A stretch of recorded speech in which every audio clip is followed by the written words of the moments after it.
it stands to reason that the Warriors are going to be pretty good next year. They don't need to rebuild around a LaMelo Ball or an Anthony Edwards. So they would take the guy that like is the best fit, which is probably James Wiseman, which is interesting because James Wiseman on most people's big boards, James Wiseman is not like some people have him in the number one discussion, but it does seem to be like Anthony Edwards, LaMelo Ball. Mm-hmm. But then like whoever doesn't go one, if the Warriors keep the pick, maybe they fall to the Hornets. Maybe you're getting – is LaMelo Ball coming to Charlotte?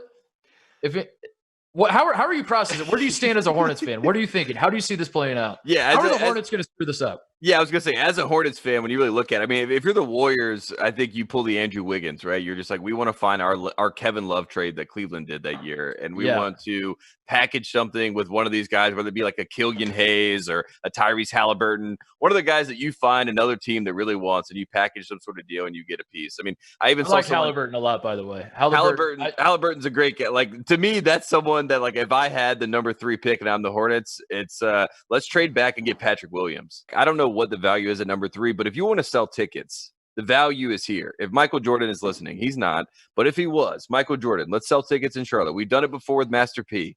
We bring LaVar Ball in, and we bring LaVar Ball in and Facebook, and we bring the show to Charlotte. We set them up at, the country club at Quail Hollow, whatever it may be. We put the Ball family there. We have cameras everywhere. LaMelo's, living at home with his dad. He's working out with his dad. We get a lot of footage of LaVar every day trying to challenge Jordan to one-on-one games. Eventually, we get that game.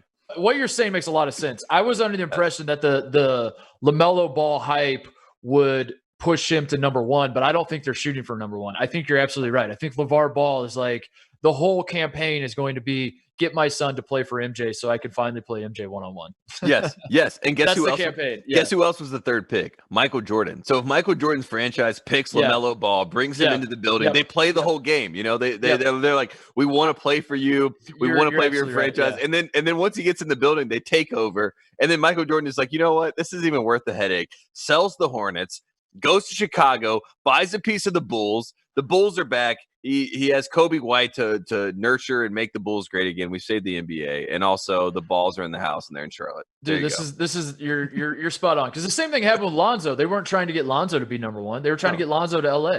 Number 2. Yeah, it's all about fit. Number 2. It's all about fit. Because he wears jersey number 2, and it's LA. It's like they're trying to find that. You're absolutely right.